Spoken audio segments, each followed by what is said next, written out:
British accent, and then we can pretend like we're on a nature show. Warning, the Catholic Man Show is about to begin. If you're looking for a dull, feel-good religion, or clap your hands, sit around the campfire, kumbaya, you've come to the wrong place. We are dealing with toxic levels of authentic masculinity. I would say good luck, but luck is for pagans.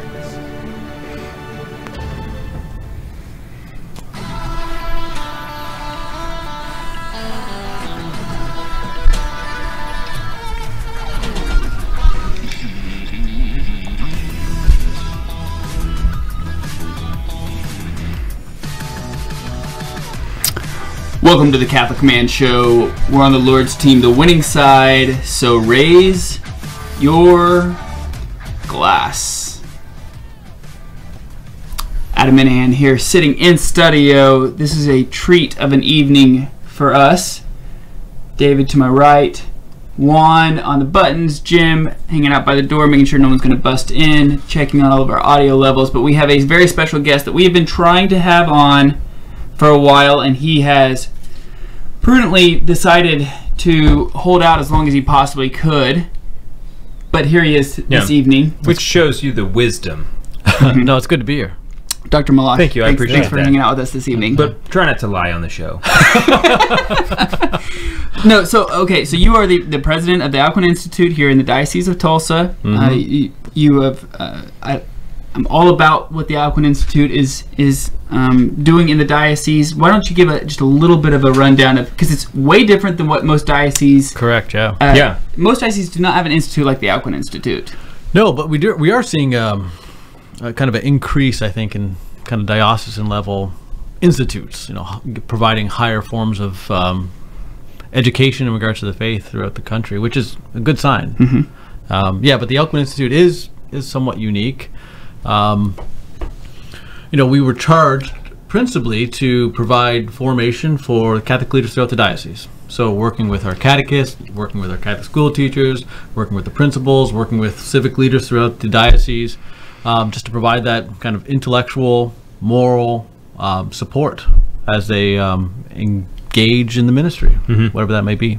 We've talked about the Alcuin Institute a lot on the show, especially when we've had recently Brendan Sheard back on the show, and the Alcuin Institute is what has provided us the opportunity to have guests like Mr. Sheard on the show, because you guys were the ones that brought him in. The diocese did. Correct, yeah. But through the Institute, the Alcuin Institute. Yeah, so he's unique. Yes. And that component of what we do is rather unique as well. So, we provide, the kind of formation that you would expect that these kind of intellectual institutes provide. So we provide the, simple explanations of the faith, but we also focus on trying to form the imagination as well as the intellect and the will, which is, unique. A lot of institutes kind of fail. A lot of educational endeavors kind of miss that essential component. How do we form the imagination?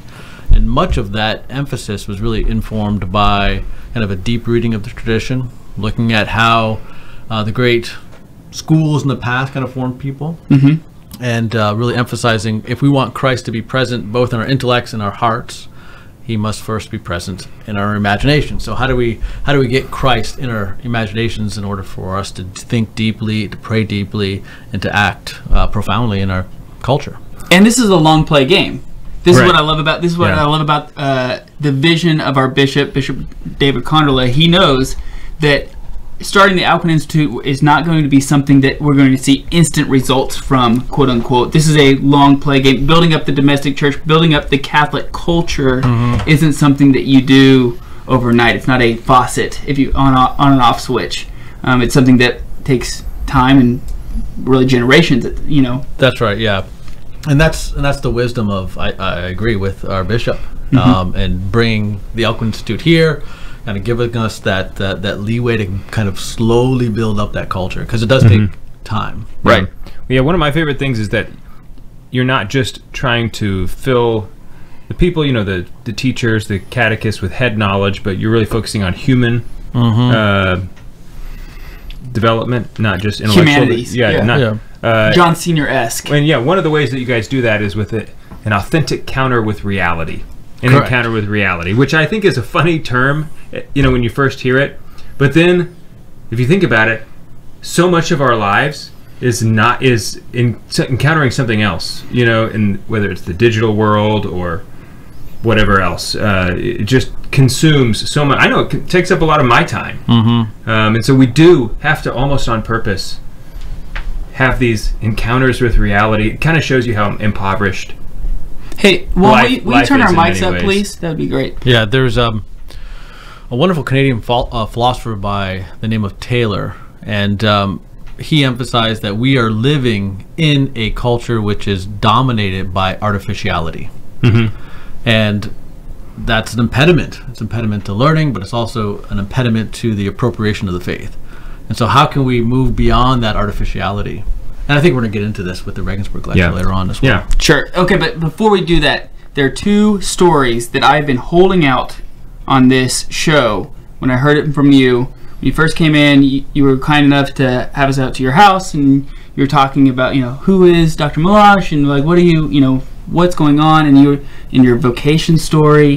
And the first one I would like you to tell, if possible, is the Carthusian story, if you will. Oh, sure. Yeah. How did you end up? Okay, how did you end up at a Carthusian? Is it a monastery? It is. Yeah. Okay. Well, yeah, it's interesting. So, as I grew up in Canada, born and raised, and grew up in a good, strong Catholic family, and as every good young Catholic man, discerned a vocation to religious life and to the priesthood. And so obviously I grew up in a parochial school, and we had our parish priest, and I was very blessed and very fortunate to have good, solid priests in this little small rural community. And just noticing that example of those secular priests, I thought, okay, that sounds like a good way forward. Maybe I'm called to the secular priesthood, diocesan priesthood. And so I spent some time discerning that vocation, and went up to St. Peter's Seminary in London, Ontario. I was very fortunate to study under some really good teachers, some good Thomists, and but quickly discerned that I wasn't called to diocesan priesthood. So I figured, I must be called to religious. I was a young man at that time and somewhat athletic, enjoyed playing sports, and so I figured, I could maybe work with the young. And so I kind of looked around to see what religious orders were very prominent working with the youth, and the Salesians obviously came to mind. And so I spent time discerning a religious vocation to the Salesians of Don Bosco up in New York. Great experience there, but discerned quickly as well that I wasn't called to active religious ministry and active religious vocation. So hence I discerned that must be called to contemplative life. And I've always been someone kind of drawn to extremes, and so I figured, maybe the Carthusians, and they're a radical order in the tradition. They're basically hermits who live in community, and they only have one house. Which is funny. Yeah, it is. It's funny to experience that as well.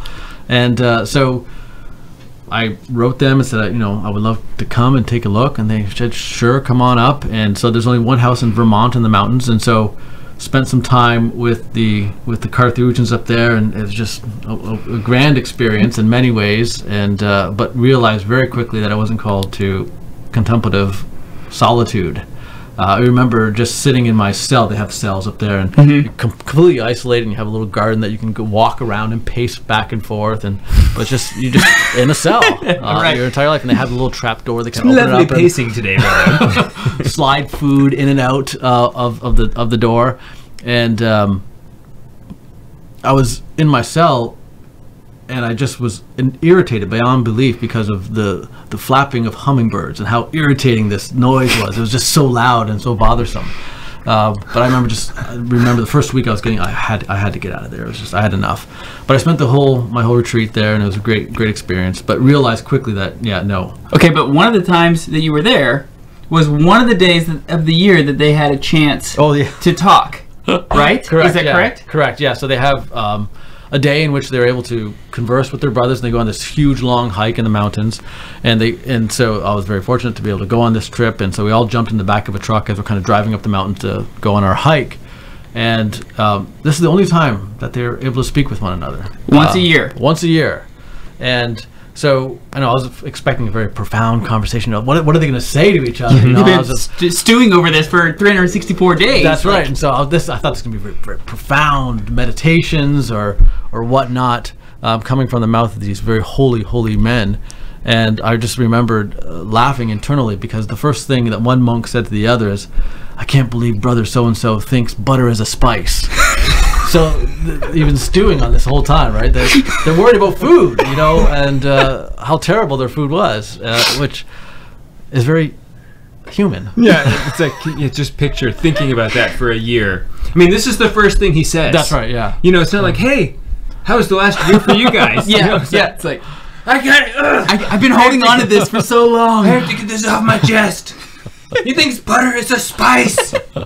So it was a great time, but I quickly discerned at that retreat that no, I was called to the marriage. Where do you stand on the butter spice? I believe fully that butter is a spice. Yeah. Do you? Oh my goodness, I love butter. Okay, I did not expect this that. is something yeah. that we'll have to talk about over the break because I'll be interested on then what the definition of a spice is. See, I think that butter transcends spiciness. I think it goes beyond. I think to call it a spice is to do an injustice to butter. Yeah, perhaps I spoke too quickly. Yeah, you may be right. It's more foundational to cooking. Yes. Yes. Right. It's the foundation of all good cuisine. Mm-hmm. Just like the pig lard was the foundation of all cooking growing. Now, my wife would be upset about that. Being Italian, she would argue that olive oil ought to be that foundation, but that's my French-Canadian roots coming out. Yeah.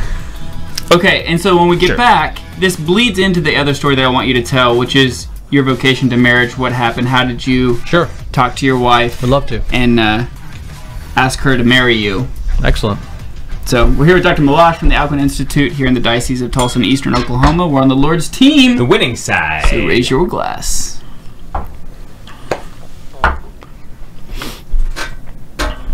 So, does our audio still sound off, Jim? Huh? Yes. Whose? Who's the top one? I did not know. Wait for- I mean, you've been listening to it. I mean, Yeah. That's probably The one in the middle seems to be picking up.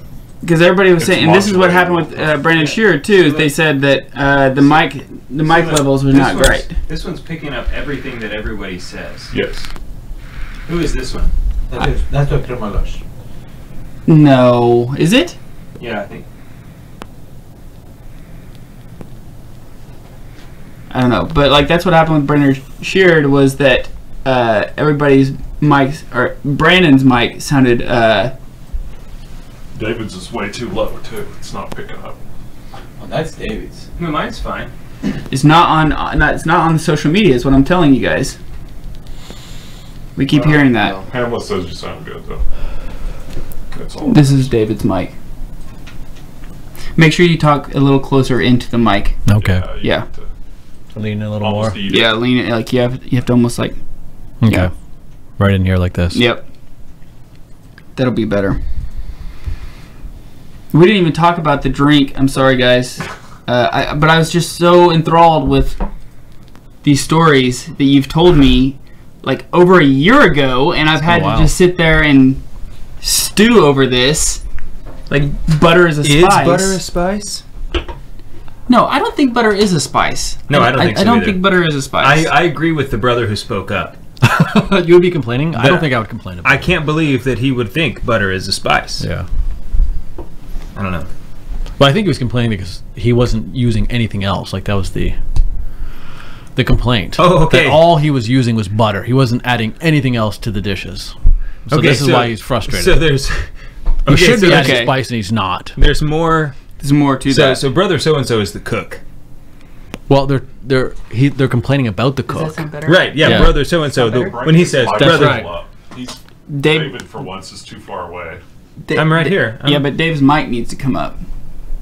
I'm talking like right into the mic. It's right here. You said, is it? Are you talking? Oh, on volume. volume. Oh, I thought you meant higher. No. No, Dave's mic. David's No, look. is perfect. Okay, guys. I mean, I'm we gotta prioritize this. the I agree. podcast. I agree. There's like. okay, but if the video isn't good, then we can't do it on YouTube. It'll be fine on YouTube. We'll talk about it later because you're wrong. Yeah. We will talk about it later. Okay. You can't go back and edit. Well, I'll let David do that.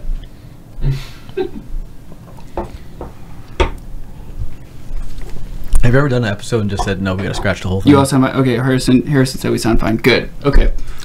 We have done one. One time we re-recorded the whole thing. Yeah. Because we just. Was it a mechanical error or the content? No, it was. We were meant to talk about something, and then we ended up spending a whole segment on marijuana, and that wasn't what we were trying to talk about. But when you open a box, sure, that's an interesting topic, though. I mean, especially in the recent elections, right? Because it was a whole bunch of states legalized or decriminalized various. Right, and it's very easy to talk about a year and a half, 2 years ago, because you could just say, "Listen, it's illegal. It's illegal. Like, there's nothing else to talk about, and so you should not do it. It's a just law, and so thus you should not do it." Yeah, but now as it becomes legalized, right? But it's still federally illegal. So now you're playing the game of now are you cooperating with allowing doctors to prescribe you something that is technically illegal on a federal level, even though it's legal in the states? Yeah, there's a good essay by a good friend of mine, Jared Stout, on, I think he wrote it for Crisis magazine, arguing against the use of marijuana. So did Deacon Tulipana. Is that right? Yes. Not too long. I actually have his article. I'll send it to you if you'd like. But he got raked over the coals for saying it and making the distinction between alcohol use and marijuana use. Yeah. And but these are like faithful. I mean, it's Crisis magazine, right? So you got faithful readers, faithful Catholics who are just appalled at the moral viciousness of the use of marijuana. Wow. Okay, so Dave, in this segment we have. I do want him to. Sorry, my headphones went out for a second. I do want him to tell his story, but we have to also talk about Catholic woodworker, and then we can go into our topic. And this. And the painting. Gosh, you gotta do it real quick. We gotta do a lot of stuff. And the drink. And the drink. We haven't even done the drink yet. Okay. So we got a lot to do. Well, cut me off if you have to. I'm not worried about you being cut off. It's more about me not talking too much. Okay. All right. Thank you, Juan, for your patience. Let's go.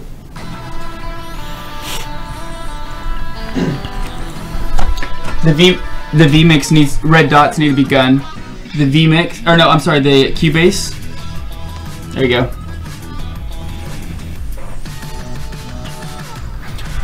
Welcome back to the Catholic Man Show. I'm David Niles, here with Adam Minahan and Dr. Richard Meloche. Transplant, Broken Arrow, Oklahoma. From Canada. Correct. Does anyone ever? Nobody says that. No right? one. Yeah, that's dumb. That's Yeah, not it's Canuck. Canuck, yeah, often. Yeah. What is that? Someone from Canada. So one is a Canuck. Correct, yeah. But you're not from Canuck. No, that's right. An Okie sounds way cooler than that. It does. I gotta tell you. I don't like French. What about butter? You like butter, though. I like French cuisine. So I like some French things. This segment. I don't like the language French. Oh no. This segment is brought to you by the Catholic Woodworker. Go to thecatholicwoodworker.com. Use promo code TCMS for 10% off all purchases. High quality home altars, crucifixes, rosaries. If you're looking for something to get your husband or your wife for Christmas, go to the Catholic Woodworker. Jonathan is a guy who is running this thing like on the side. This is his side gig, and he's doing it for the love of spreading the rosary to all people. He has a strong devotion to our mother, and he's a supporter of ours in hopes that you'd be a supporter of his. So CatholicWoodworker.com. Now, we did not also. I do want to get into your vocation story, continuation, but we did not talk about the drink, which is, I think, important to do. Yeah, and it's unique. We're men of tradition, and this is a tradition of the show, so we should talk about briefly the drink this evening. The drink we're having is called Midnight Ritual. It's an American malt whiskey, which is interesting that we've been on an American whiskey kick. Yeah. Over the last few episodes. It's 44.5% alcohol ABV, but it is a combination. So it's It's by Founders Distillery, which or Foundry Distilling, which is the guy who started Templeton Rye. If you are familiar with that whiskey, but he is collaborating with Boulevard Brewing Company. So Boulevard Brewing sends up their mash up to Foundry, and they use that mash to distill whiskey. And so this is very interesting because you can definitely taste the wheat. It's almost like a wheated whiskey. You have to say it right. Wheated whiskey. Wheated.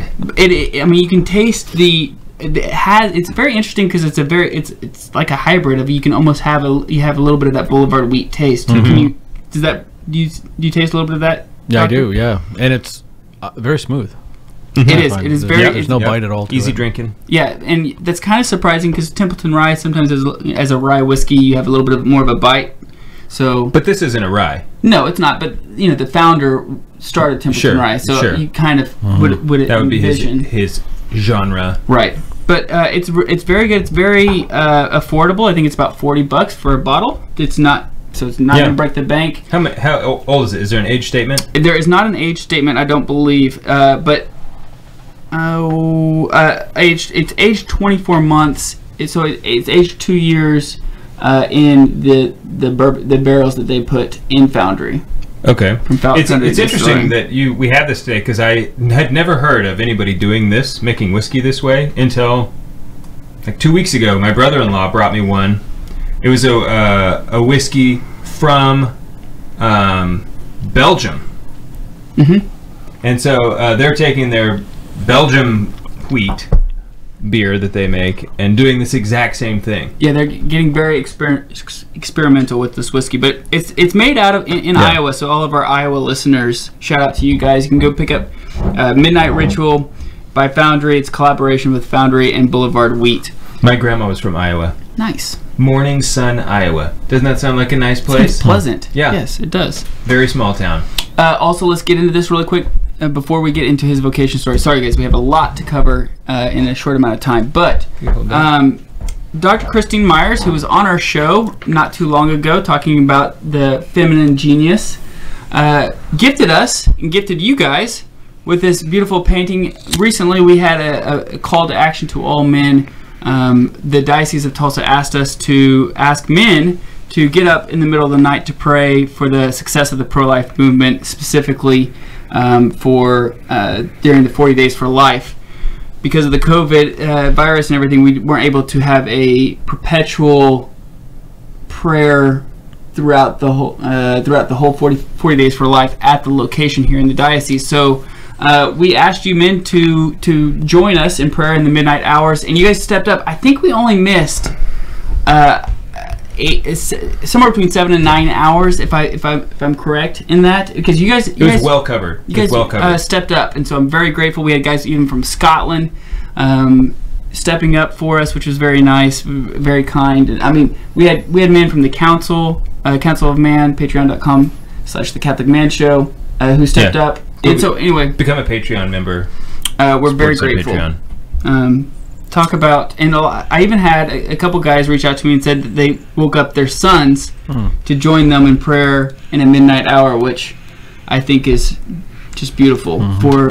Talk about setting the example as a dad of the importance of prayer, especially when it comes to defending the life of the innocent. That is beautiful. It's just beautiful. Yeah, so, that's great. Thank you, gentlemen. Thank you to Dr. Myers for getting us that picture. That was awfully kind. Thank you. We'll be sharing that with all you guys. So Dr. Meloche, we're going to get into our topic very soon, but I want to ask. So you discerned out of religious life. You decided, no, religious life is not for me. I'm obviously called for marriage. Was the Carthusians the last place you went? Yes. You said, okay. And you exhausted everything. You even went to Clear Creek, didn't you? No, not to discern. Okay, you didn't. No. But surely you went to the Benedictines somewhere. I didn't. No. What? Well, I know. It's surprising.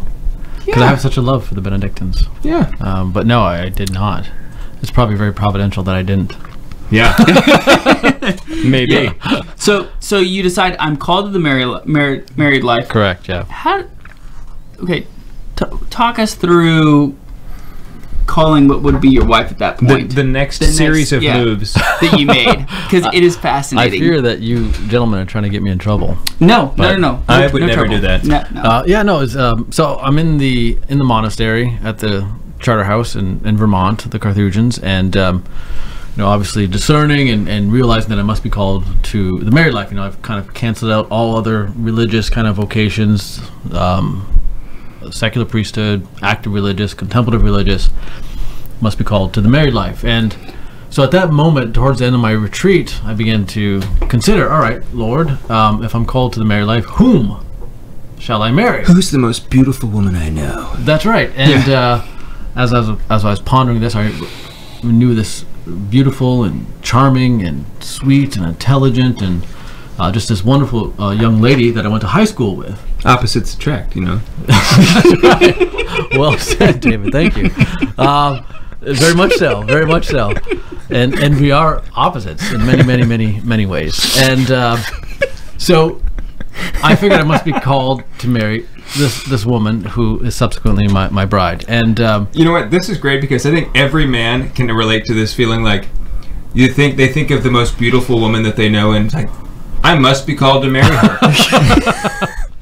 But in my case, it was true. Right. Yeah. But I mean, then they realize maybe for most of those men, I think they later realize she's not the most beautiful woman that I know. Because most of the time it doesn't work out. But in your case, carry on. So at that point, we maintained a friendship. She was a classmate with my younger sister, and so when I would go back, we would see each other on occasion and whatnot. And so I figured I must be called to marry her through my discernment. And so when I got out of the monastery, the first thing I did, I got onto a bus and went back up into my native homeland, Canada, and found a payphone and called her. I think it was a payphone. Maybe I emailed her. Anyways, I got in contact with her, and she was over in Rome at this time teaching ESL to Italians. And so I emailed her or phoned her and said, I think God is calling me to marry you. And of course, what is she to do? But she gets on the next plane and comes back home, and we start courting and subsequently got married. So now she tells a much different story. But this one's, we don't let truth get away with a good story. That's right, that's correct. Right. And so you just had another child. Correct, yeah. So we had our 7th child. So we have 2 girls and 4 boys. So congratulations. Yeah. That's only 6, just so you know. Excuse me. 5 boys, 2 girls. Thank you, yeah. I'm quick with the math. Yeah, good. I've got the single digits down pretty well. So I just said, Noah Constantine. Congratulations! No, congratulations! So it's awesome. There's wonderful rationale why God gives young children to younger couples. I'm realizing that now. I used to be able to go on 6 hours sleep, no problem. 5-10 years ago. Now it's difficult. Yeah, it's still difficult for me. Yeah, it is still difficult. I do it, and it is difficult now. It is. Yeah. It gets more difficult. There's a lot of self-loathing at the beginning of the day when one wakes up after 5 hours. So we're going to talk about the Incarnation this evening. I think that it's apropos to do so, being we're entering into the season of Advent after Christ the King Sunday, and why that we're going to talk about the Incarnation, why the Lord came at the time that He did. A lot of times I think I've heard from other atheists or agnostics saying, like, well, if God, he could just come anytime. Why would He go? Why would He come at the time that He did? Why not now when there's so many more people? Or did He not love everyone who came before Him? Right. There's a lot of questions that happen with the series of when did the Incarnation happen. So what is the importance of that? Why did He come? What was happening during that time? And how we can better prepare for Advent, I think would be a good way to sum up at the very end. Excellent. All right, we'll be right back. We're on the Lord's team. The winning side. So raise your glass. Look, the reason He didn't come is because Mary hadn't been born yet. Okay, it's just that simple. Checkmate. You gotta wait for your mom. Yeah. Who loves you? Right. It's Catholic woodworker when you come back in. We did it. Did We, you do it? yeah, we did. Yeah. Okay. Yeah, we did. I was wondering what you were signaling me over there. I must have been distracted. You were. I think you were checking audio quality. I had a long hit. He was double checking audio quality. Oh, okay. Okay. All right. All right. So is he local? No, he is not. He's from Indiana. Indiana. I was about to say Ohio, and I was like, that's not right. Indiana. Ohio, Indiana. Illinois, they're all kind of... I mean, come on. Midwest. Yeah. They're right there. They're all Right. just right there. Okay. They probably hate each other. Is it my turn to- Do you think yes, they, do you this think is they the- like each other, Ohio and Indiana? Well, not right now, because Ohio State just beat Indiana this last week. And Indiana, for the first time, was undefeated, like, going like 7-0. Like, I mean, they're normally... They're a basketball team, aren't They're a they? basketball Yeah. team. Wisconsin lost. They were undefeated. They were 2-0, and then And then dropped the ball. somehow they've only played 3 games. Yeah. What have they been doing?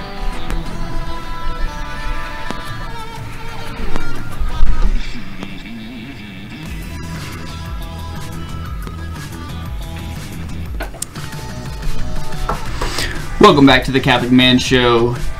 Here with Dr. Meloche, president of the Alcuin Institute. Check out the Alcuin Institute. You're in the process of about to start a podcast. If you Yeah, we're contemplating getting into that. thinking yeah. about it, and you have a blog that you go and Very contemplative institute. Instagram. You can go to alcuininstitute.org and check out what they are doing. If you're not in the Tulsa Diocese, you will still receive benefit from doing so. So alcuininstitute.org. I just got to tell you this. One beef I have with the Alcuin Institute. Yeah, sure.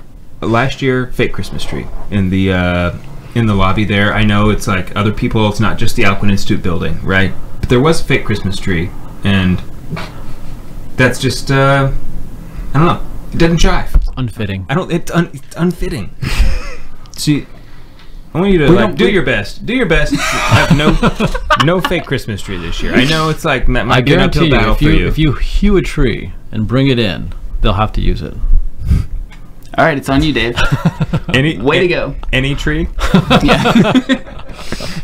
Okay, so we're talking about the Incarnation. We're going to talk about like the thing that matters the most. Mm-hmm. The Incarnation, our Lord, What Thomas calls the most marvelous. the most marvelous. Yeah, because the main thing is to keep the main thing the main thing. Mm-hmm. Which is the Incarnation. Yeah. The Lord coming down Yeah. and becoming man. So maybe give a little bit of background into why the Lord came at so there's like 3 things that are happening in this time that's converging all at once, that is going on in the political, social, economic, even the student, the academic, all coming in together and colliding right when our Lord came. So maybe give us a background in this. Yeah. Now, I'm not a historian by any means, so I'm a systematic theologian. So, I like to look at the larger kind of sapiential picture as opposed to the historical picture. I don't know what that means. Sapiential. The wisdom, the big picture. Okay. Looking at causes Gotcha. as opposed to effects. We'll recapitulate this later and just edit that out. That's fine. Okay. Go ahead. And so, yeah, what you have then... I know what recapitulate means. What you have is of course, the Jewish faith. Right? So this rich biblical faith, in addition to obviously supernatural faith of the Jewish people, but also their moral codes. So rightful living as well. In addition to, but then also you have the background of a Hellenic worldview, Hellenic philosophy, Greek philosophy. We can get into that specifically, Aristotelian philosophy, and the importance of that in regards to the Incarnation. And politically, you have the Roman Pax, the Roman peace, the Roman order, both culturally and civically. And I think it's these 3 that come together that is most fitting for the Incarnation, which allows for the truth of the life and the mission of Christ to take root and to flourish. Okay, so maybe we'll start with the philosophy aspect, because when Juan brought this subject up, he's really stepping up. Shout out to Juan. Thank you, Juan. When he brought this up and he was talking about how the Greek philosophy was penetrating into the social dynamic, I guess, of the world. I was a little confused by that because I had thought that wasn't, especially the Aristotelian philosophy, wasn't well received during that time, because I thought that's what, Aquinas was merging this pagan idea of Aristotelian thought and drawing from him and bringing it into the church to combine, to take what was good and make it part of the truth. It was the truth, so he brought it in. So when that was said, I was a little confused by that because I thought that wasn't part of up until I thought that's what made Aquinas kind of like what he did somewhat special. Yeah, that's fake news, right? Okay, see, and it's good to know. Yeah, I'm uneducated. That's a false narrative, and it's a very popular false narrative. Okay, and this is Juan once again kind of leading us off here, pointing to the Regensburg lecture. Yeah, Juan's going to want to get paid soon. It's ridiculous. It's great insight insofar as it is the Regensburg lecture and Pope Benedict's kind of articulation of the de-Hellenization of Christianity, and he really brilliantly points to that is the root cause of all of our cultural ills, all of them, which is a kind of really profound statement. I think it's a truthful statement, but basically what we have adopted is this rejection of Hellenic Greek thought and these Aristotelian principles. And so when we look back in history, we're seeing things through this false narrative, this anti-Hellenic bias that is perverting our understanding of what the Incarnation was truly about. So yeah, it's not surprising when you think about it. I didn't think Greek philosophy and Greek thinking and the Greek worldview has anything to do with Christianity. But according to Benedict, it has everything to do. Well, but so it didn't have anything to do with Judaism, but it did have everything to do with Christianity, which is kind of you could really draw an uninterrupted line between Judaism and Christianity. It's we could talk about the Jewish faith and the Christian faith, or we could just simply say the faith. There's pre-Christian revelation and post-Christian revelation. So it's just interesting that this was almost like an incarnation of thought that came and accompanied Christ's incarnation into the world. Yeah, it's almost a precursor. Right, it was a John the Baptist, a necessary foundation for the message of Jesus Christ. So you had the biblical faith, you had the moral principles that were motivating Jewish living, but then you had this the influence of Greek thinking and how that allowed Christianity to flourish. Because all of a sudden, Christianity is not simply blind faith, but rather we can use our native faculties of knowing to understand more profoundly not only the Jewish faith, but also the revelation, the fullness of revelation that Jesus Christ provided. So what is it about the Greek culture that allowed them to flourish so well in this? I mean, can you just think better on an island? Or what made them good at? Was there one thing that you're aware of that help them cultivate the philosophical aspect? Well, the church points to three principles, really, of Hellenic thought. Now, this is not clear in the Regensburg lecture, but it can be teased out in subsequent magisterial teachings. But basically, you have three fundamental principles that the church, from this Hellenic tradition, adopts wholesale and builds upon. So those are a really robust realism, that the real is really real, right? Hashtag Alcuin Institute. Exactly. Yes. And John Senior and many other profound thinkers. Everything that we say is nothing new, right? This is the tradition, and so that's the first foundation, right? It's that contrary to idealism, where things originate in the mind. No, things originate because they are. Being is the font of all knowledge and understanding. So that's a foundational principle of all Aristotelian Greek thinking. In addition to that, they looked upon the human person and realized that the human person had these passive capacities, these pre-rational capacities to receive being, i.e. the senses and the imagination. So we have these passive components by which we can actually receive that which is real.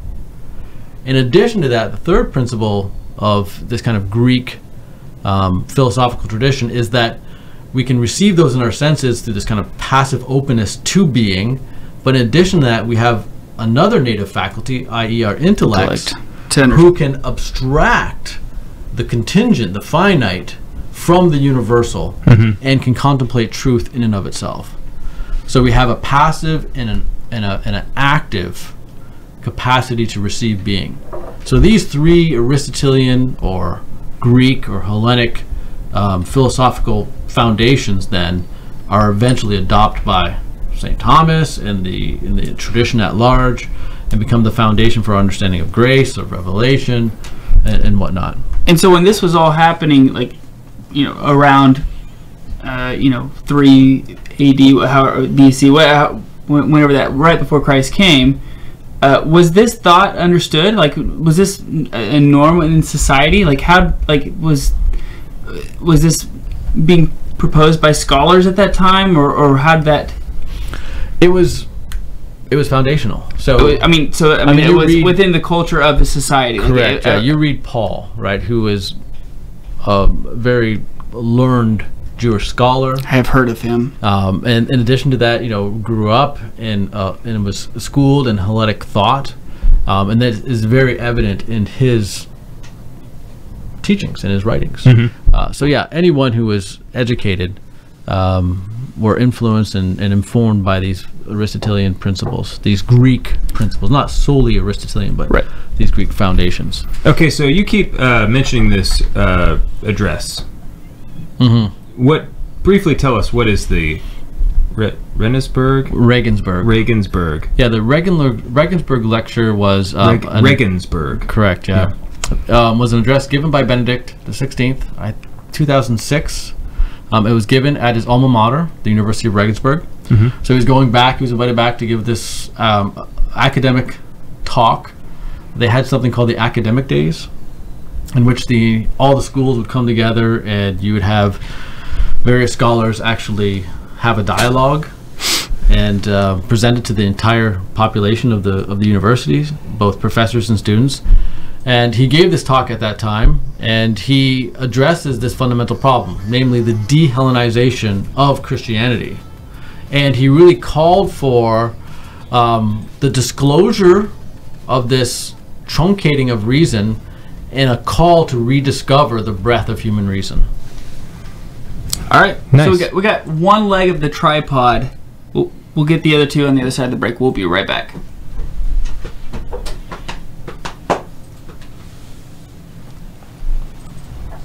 See, that's what blows my mind, though, because you always hear about Aquinas, bringing I get that Augustine brought in some of the Plato stuff, and so but you hear, or when I've read biographies of even Aquinas, people were talking about when him bringing in Aristotelian thought, a lot of the cardinals and bishops were rejecting it because it was he was bringing in quote unquote pagans into into Christianity. But maybe that was true in a smaller sense, but it wasn't as big of a deal as what you're saying. Is that correct? Well, what Benedict is saying is that the historical Benedict, yes. Yeah, what the historical event of the Incarnation occurred not by accident or by chance or by fortune at the moment when these three things converged, but this was intentional. Namely, he desired the biblical faith of the Jews to interact with Greek logos, with Greek reason. Yeah, I mean that's when I was reading that, I was like that. I thought that was very fascinating because it went against everything that I had. I was obviously wrong on, but what I thought was accurate. Yeah, and what's somewhat irritating is the fact that what you see is people even look at the Regensburg lecture and say, "Oh, this is very profound." He's kind of beautifully articulating these big historical trends which led to the de-Hellenization of Christianity. We need to once again recapture this Hellenic roots of Christianity. But his bigger thrust, his main argument is the necessity of this for beatitude, Mm. right? For human flourishing. It's not simply, okay, this is an academic endeavor. Oh, we've lost some element of using our reason to engage with our faith, which is true. But ultimately, if we erode this element of logos, that we have these native passive and active capacities to engage with the real, we undermine the capacity to be happy. Well, I would like to get in this last segment on how you have grace that deals upon nature, and you have the concept of the virtues that is, from Aristotle, and how that understanding of the real and the logos helps you live your virtue life. We got a lot to cover. in Even this just from a natural perspective, and how the faith just comes and enriches all that. But we've been so lost in this, just pure worship culture, saying, okay, if I love God and if I worship Him right, everything is good. But we don't have that fundamental of saying, Yeah. well, where's the reason and the logos and everything. Yeah, we reduce Christianity to doing good works. Right. Right. If you're active in your faith, then you are being a good Christian. Right, because we're not humanists alone.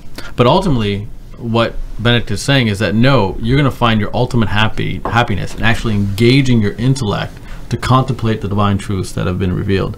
And what the dehellenization process has done has eroded those fundamental principles. Namely, has denied the reality and denied the both passive and active capacities to engage with the real. And understanding it, and then If you're contemplating. if we're no longer contemplators, all we are doers, which reduces, beatitude to the here and now, as opposed to and make it more like a machine instead of a Right, human. or an animal. Or an animal, We feel like animal, an animals. And also, to me, the de-Hellenization of our culture, of our faith, is just a sign of self-loathing. With the fact that, like when you said, when we look back and kind of see it through this anti-Hellenistic view, that's just hating what we are, kind of, or despising it, which is always a sign of the enemy. Well, it's also lowering the bar of who we are. Right? Let's lower that bar very, very low, and then for everyone can get in. As opposed to, no, we are called to contemplate. That's like one of the biggest problems with the church, I think, is trying to make it too Lower easy the bar. But what's really interesting in all this is in regards to the Roman pax. How does the Roman order fit into all this? Right. Which ties into Pieper, right? Which is about leisure. Yeah. So we have we just got the intellectual, and now we have to make sure we do the economic, and which is the Roman, and then we did the Greek, the Roman, and then Jewish. the Jewish. Yeah, I guess we kind of already did that one as well. You guys ever seen the movie Life of Brian? No. It's Yes, I have. Long It's time not a ago. movie that I recommend, Yeah. but there's a really funny scene. There's several funny scenes in there. Is that just- a Mighty Python? Monty Python, Yeah. I'm a woman. The guy's But- he can't say Roman, he can't say his R's. You're a woman. No, I'm a woman.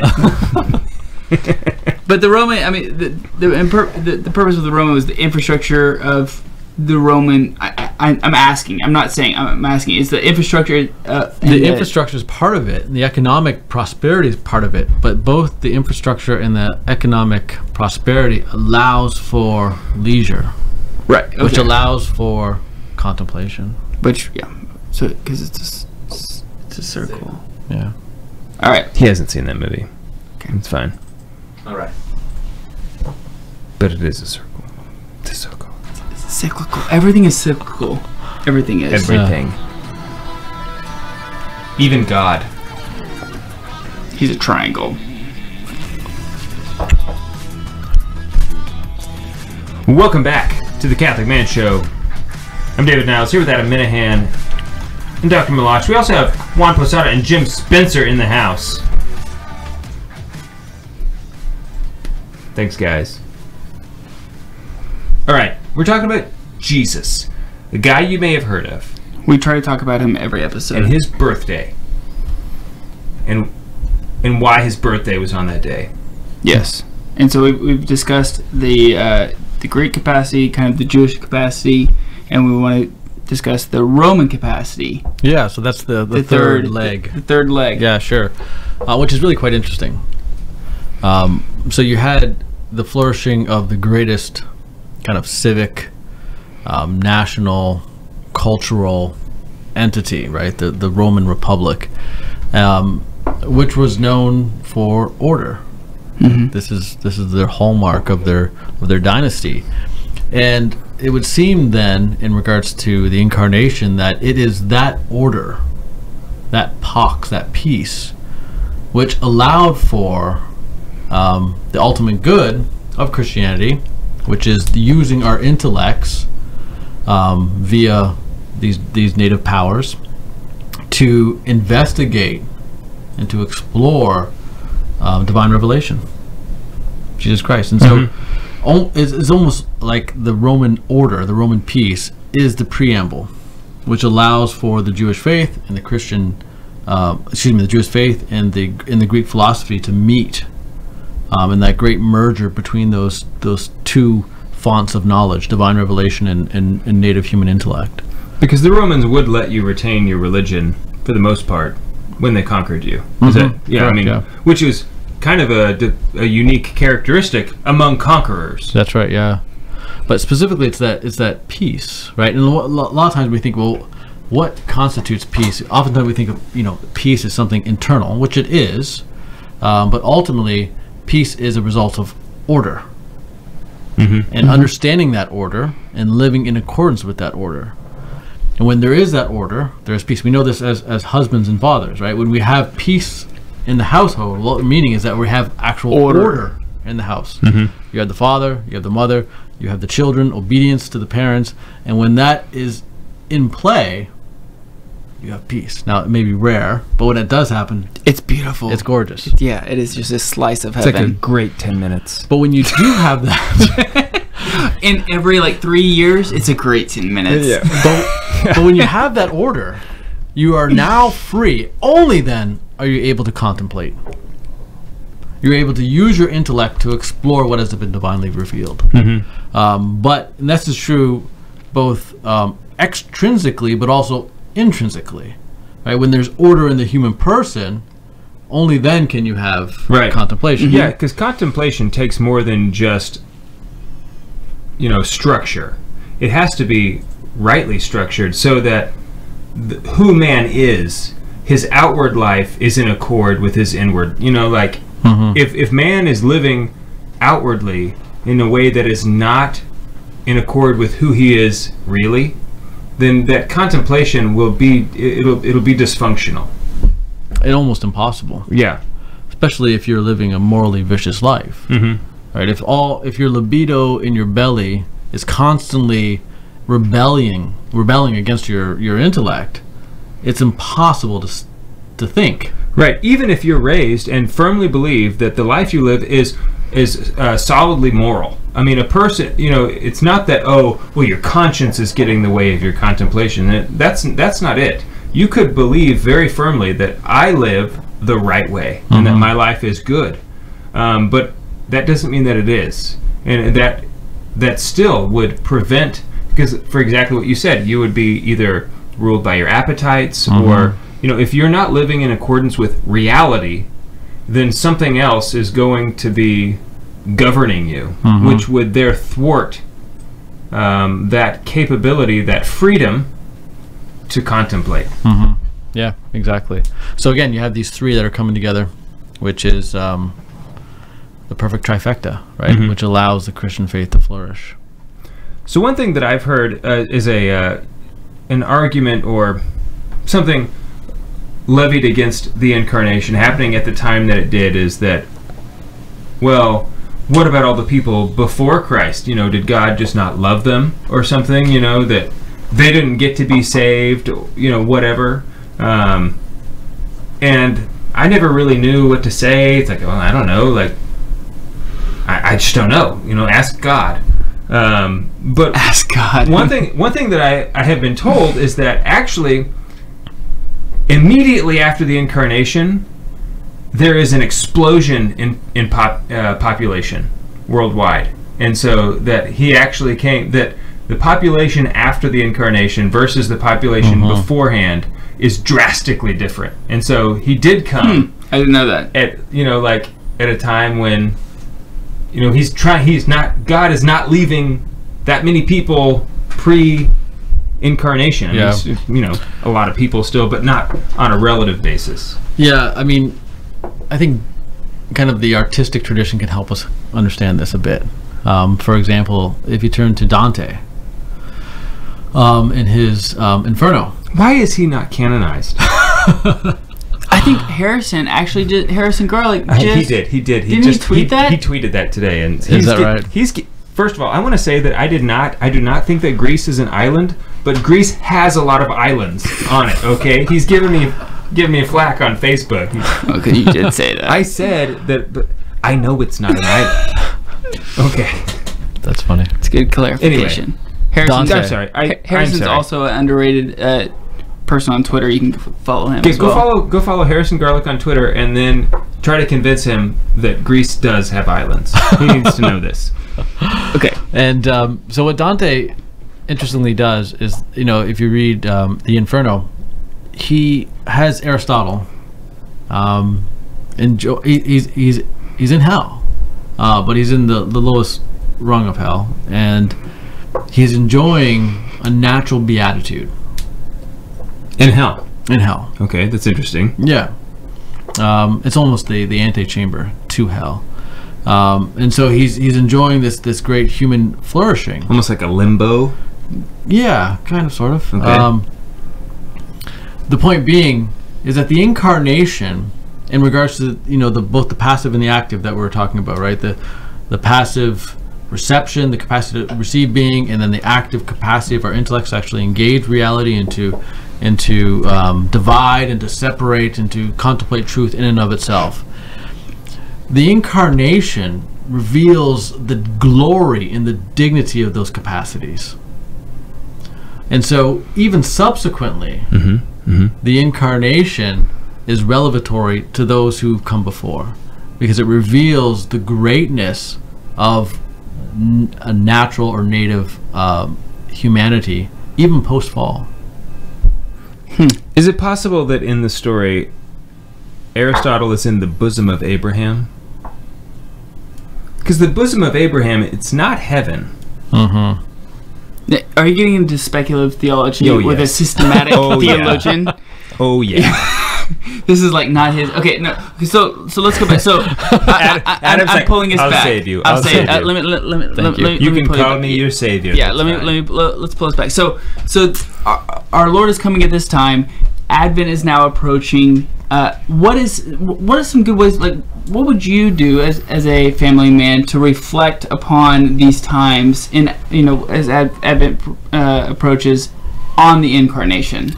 Yeah, I mean, specifically in reference to what we've been discussing, right? So we have the Jewish faith, and the biblical faith, and we have our reason. So there is, in a sense, and then we have the order, the Roman peace. And if it's true that the incarnation happened at that time, and that is the most fertile soil in which the incarnation can take root and to flourish, I think it's appropriate to reflect upon, well, what does that mean for the individual soul, right? I mean, is the soul been properly tilled through both, the practice of these natural virtues, this biblical faith, also having the proper ordering, also having this foundation of philosophical thought, this philosophical speculation, this philosophical questioning?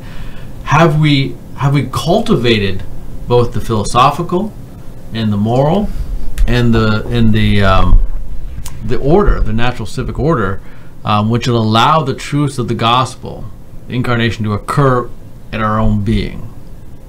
I think that's a good question. It's a great question. What is the answer? Well, what can we do? Have we? Thank you for asking the question that I was supposed to ask you, but you articulated it better. Now, take that question and I'll regurgitate that. That's a good trick to ask me a better version of the question I asked you. I don't know. I asked you first. Well, these are things that we can do, right? So we can cultivate order, right? Both by cultivating the moral virtues in the person, but also having proper order in our families. Yeah. Okay. So Which starts ordering with- what? Ordering what? Our families. Our Which families starts with appropriate. starts with the husband. Head of house, correct? Yes. Yeah. And then having that proper ordering between the spouses and the children.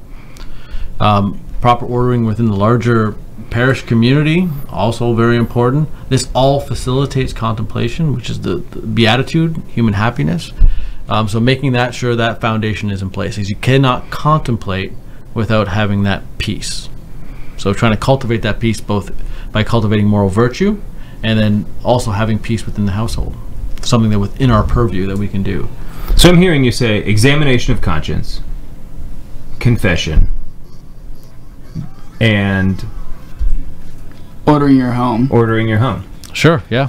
Those are important steps. Yeah. But then again, to not regulate the faith, to blind faith, begin to cultivate the life of the mind, to exercise philosophical reasoning Yes. in exploring the rich and glorious tradition of the Catholic faith.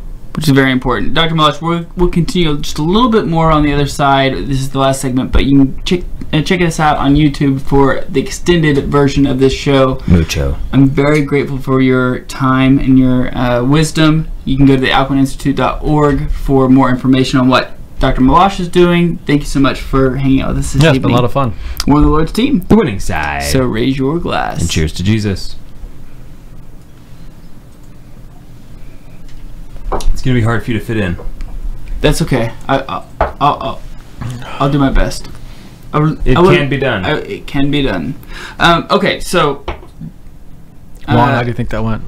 Good. But I do want you to consider the last part. So which is like, yeah, it's like, dang it, and that was my fault. I'm sorry. I didn't Well, we ask. had all this stuff in the beginning. Yeah, too. and I just didn't articulate the right question to facilitate the answer. I didn't tee him up very well, which I apologize for. No, it's great. Because you had to end up. I blame you so much, Adam. It's just Yes. So, because I really did want to actually bring in on the understanding of like the virtue of studiousness and making sure to push ourselves intellectually. I think it's very hard for an everyday guy who is going through the grind of work, coming home, spending time with your wife and your children, getting them down for bed, spending time with your wife alone, and then when am I supposed to have this time to read Aristotle or have the mental bandwidth, the mental capacity to even dive into the intellectual side of our faith and reality, I guess. Yeah. Like, it's very hard. Like, I know I struggle with it, and I want it. I yearn for it, but I still struggle with it because by the time I have the time, I'm drained. There's a wonderful quote by Frank Sheed. Oh yeah, theology of sanity. Yeah, I mean Theology for every beginner. other sentence Theology is a for beginners. quotable line, but he says that thinking is difficult and we are lazy. And that kind of summarizes it. yeah. I mean, if we prioritize On this show, we just say words are hard. That is actually a quote that we have, and we may end up trademarking that. Words are hard. Yeah, they are. But thinking is even harder than words. Do you think in other things? Can a man who has received no language think? I mean, like, he can still I think so. be hard. Well, I mean, even look at infused wisdom. You couldn't. It seems like you'd have fewer thoughts anyway. So, well, you could say you can have a few infused wisdom, Sure. which Also, I'm jealous just of those who assuming have a it, man but- who has received no language also hasn't been baptized. Just so you know, Mhm. he could still have infused wisdom, but Yeah. But, I mean, so the phantasms are informed by divine revelation itself, as opposed to intellectual rigor. Okay, so what would you suggest as a you've been a professor for a long time. You get to have the luxury of pushing your intellect on a day-to-day basis insofar as having intellectual conversations, being able to read some of the great minds of the church. A lot of the guys out there, including myself, don't have that luxury. I'm trying to convince guy X over here that that reality is reality, much less the idea of okay, I mean, concepts of modern example is that recently on Twitter is this big thing about how some dude who dresses in, I don't remember who the guy was, but he wears dresses and how masculine he is. And he's like Vanity Fair. Yeah, I think so. Yes, yeah, that's exactly what I'm referring to. And so the thing is that these people who think that a man wearing a dress is masculine they refuse to say what is a man and what is a woman, because they don't know. They can't tell you. They're so removed from me. I mean, it's like, I don't know what is more basic than the understanding of this is a man, this is a woman. Yeah. This is something that people like us, people that live in the secular world that don't have this opportunity to that we combat every day. So like we're starting in like some. And the temptation, and maybe it's the right thing to do, is just to write them off and say like, you're hopeless. Like, I don't know. You walk into a kindergarten classroom and every single one of them can say which one's a boy and which one's a girl. Yet I'm walking into work at times and having. But Elijah Wood can't. He doesn't know the difference. I don't. And so like, what advice do you have for the men out there who don't have that luxury but still want to, but man, it's just like there's this heavy burden about all this other stuff that they have on their shoulders. How do we do that? Like, yeah, no, it's a huge problem, and again, it comes down to Taylor, right? The artificiality, kind of bring it back to where we started, and if we need to, I think we need to engage with the real. Yes. We need to inform the imaginations. Are you saying to break our cell phones? Is that what you're saying? Smash our televisions? Flush them. But in many ways, because we haven't experienced the real, right? A cell phone would never flush. I'll tell you, they're too big. We can never think, right? We can never think properly because we don't have the phantasms to draw upon. And so, yeah, for entire generations now who have been, I don't want to say corrupted, but have been prevented from actually experiencing real things, whether that is real relationships, real words, real texts, real images of what it means to be an authentic male and an authentic female. Even real conversations. Real conversations. Yeah, to have this conversation, I would imagine, with a millennial is very difficult to do. Because they don't even know how to do it. Adam and I really do think this is what's so attractive, and this is one of the reasons why I said, all right, finally I'll come on the show, right? Because in many ways it's an artificiality, what we're doing, right? For our wonderful viewers out there, right? But they don't know what it looks like to sit down and have a drink and have a pipe and actually engage in a conversation.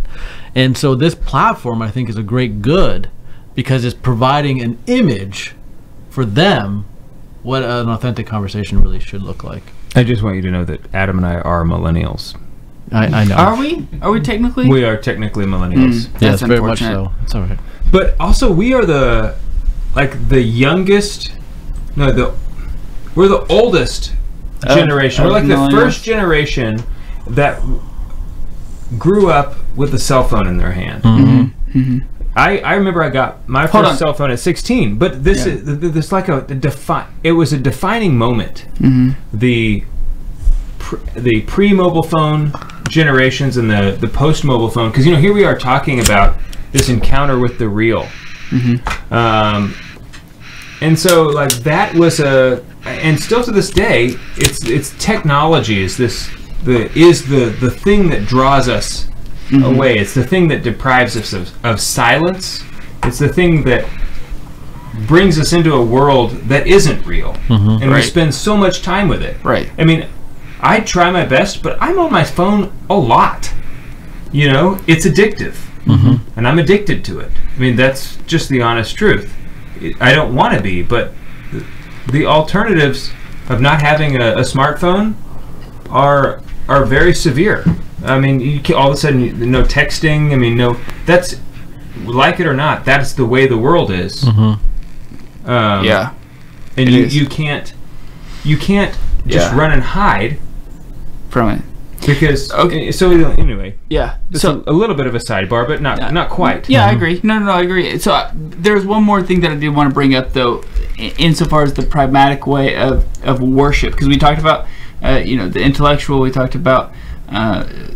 But we talked about the Jewish tradition and the importance of worship, but how that plays a role into the domestic church, like I think that sometimes in this conversation we kind of downplayed the worship aspect, but that is an important factor in worship.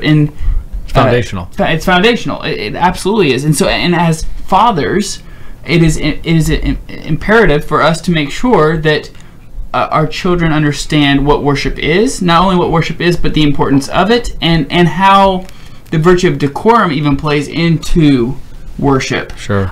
I will give you a quick example of actually your family, which you probably didn't even know this, but when you guys came, or you weren't prepared that I was going to say this, but when we had the Rosary Run this year for the St. Michael Catholic Radio, we had the Rosary at the beginning of right before Mass started, before the event started. We had the Rosary that we all prayed together, and I looked over and I saw you and your children kneeling, praying the Rosary. Now, this was a regular gathering outdoors. And there was a lot of people praying the Rosary. Most of them were seated. A couple of them were standing, but you guys were kneeling. Mm-hmm.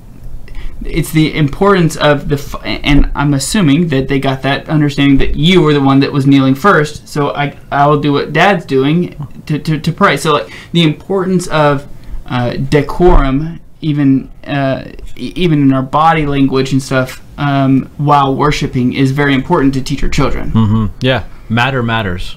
Matter matters. And so, yeah. I just had like a 3-minute spiel of talking about this, and he goes, matter matters. He said two words. Matter matters. I'm sorry. Again, I'm not articulate enough. And it's almost the same word twice. Yeah, I know. Mm-hmm. Man, I'm sorry. I apologize. But no, go ahead. I'm sorry. No, yeah, you're absolutely right that because of the composition of the human person, that in regards to worship, we fall into two extremes, right? Either we have this super spiritual understanding and or a very materialistic understanding of the human person, and of course both extremes are erroneous. But the matter, our bodies, can inform the higher. So even if you're not intellectually engaged in the mysteries of the Rosary, for example, when you're praying, your body can inform your intellect that I should be paying attention. Why? Because I'm in pain. I'm kneeling. I'm doing something that's uncomfortable, and this reminds the intellect. Oh yeah, that's right. I'm in an act of devotion right now, and I. Right. That's why we fold our hands while we pray. Yeah. Yeah. So all these little kind of cues. That's actually why I do this now. Spirit. Because this is much more uncomfortable than this. Mm-hmm. And this brings me back to attention of, oh yes, I'm supposed to be praying. Exactly. This is much more comfortable than this. You think so? Yes. Yeah. I got that actually from Father John Hollowell. He was the one that told me, like, I find that he made a very distinct decision to go this route, even when he's praying in Holy Mass, wherever he's praying, you will not catch him doing this. He does this. I find them equal in comfort. However, I realized when I waffle style my hands, I have a tendency not to have my palms together. So I pray like this instead of like this. And I saw a picture of me doing that once, and I realized it does not look as reverent. And so when I pray by myself, I'll still do this just because, I don't know, I find it more natural. But when I pray in front of my children, I do this just because I know I saw a picture and I said, that looks more reverent than that one. That's the one I'll do in front of my kids. Yeah. Wonderful. Sorry, I interrupted. I don't remember what you were saying, but I know I'm sure it was very important. It was better than what I was saying. That's all I know. I think. What was it? Did you have? I was just complimenting him on kneeling while praying. Yeah, and it reminds me actually of Brandon Sheard. when he was just here, we were talking about slaughtering a sheep. And I'm becoming more and more convinced of something that I told him, is that I think that God created the sheep just like simply to be an analogy. Like so much of the sheep is analogous to the human person, and so much of it is analogous to Christ.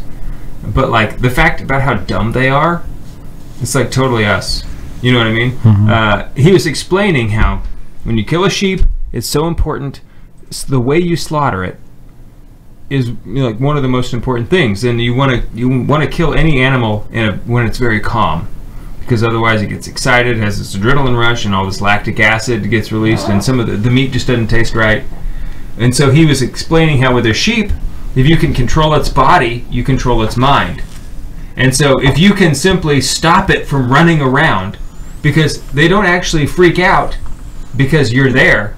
They freak out because they have this reaction where they start running. And they find themselves running and running and running, and then they're like, that's when they start to freak out because, hey, I'm running. I must be in danger. And so if you can control their body, you can control their mind. And I think that the same thing is true for us when we pray.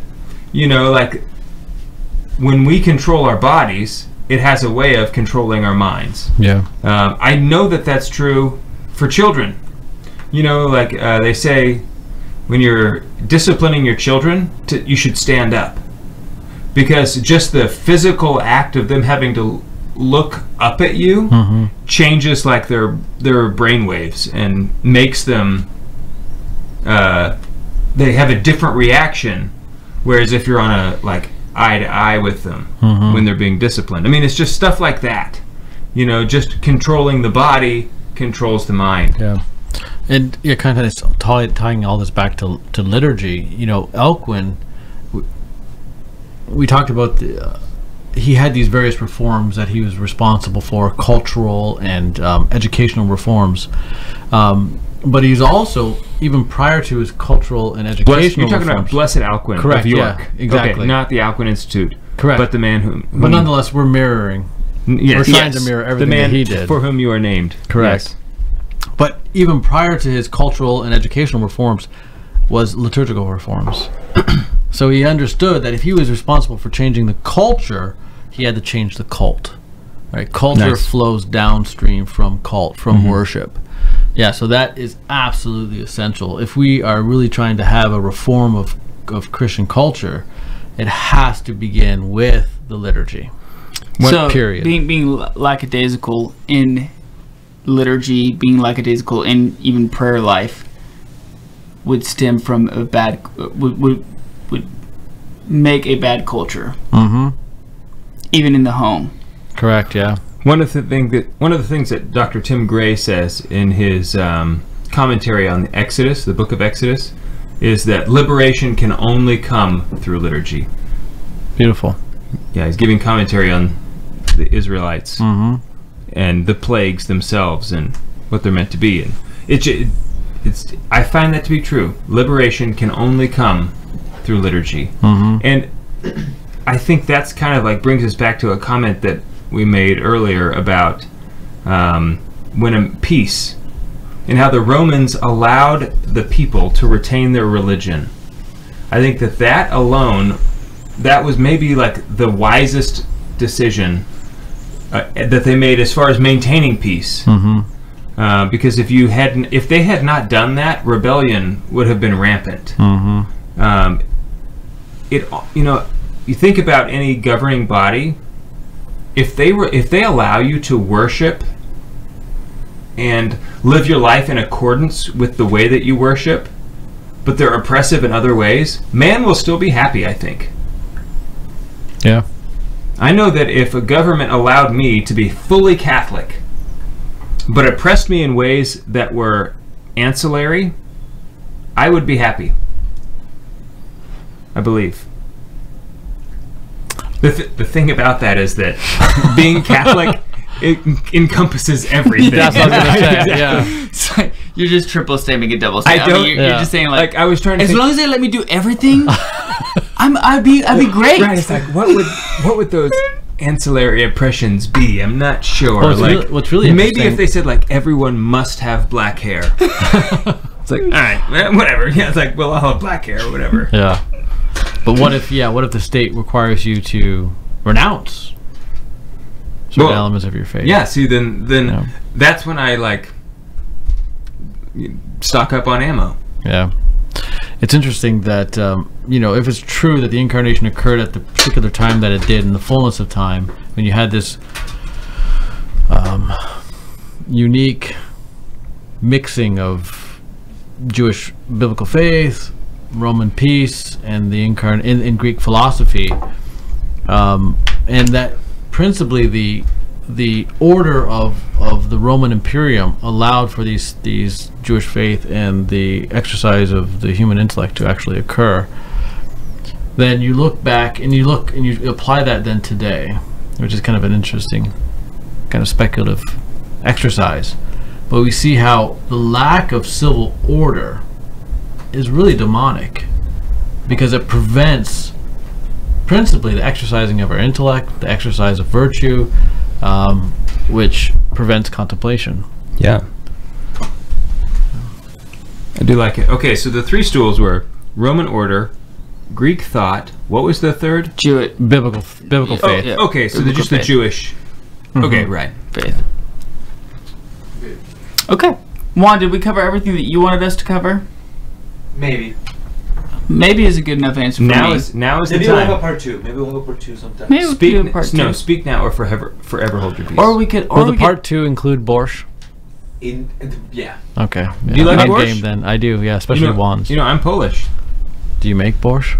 I have one. So yes. I also make a mean pierogi.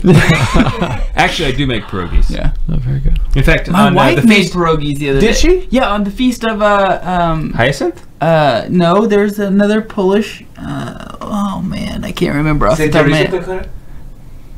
No. No. Saint Teresa was Polish. Yeah, but he said no.